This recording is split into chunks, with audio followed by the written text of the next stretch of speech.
Hey, I wanted to share this cool Osage Recurve takedown bow that I just finished. It pops apart here in the handle to make a two-piece bow, easier for transport, storage, etc. Fits together really snugly.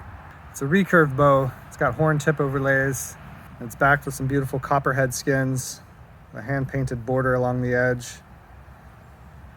The handle wrap here is beaver tail stitched with kangaroo lace. I've got some buffalo horn accents here coming out of the fades.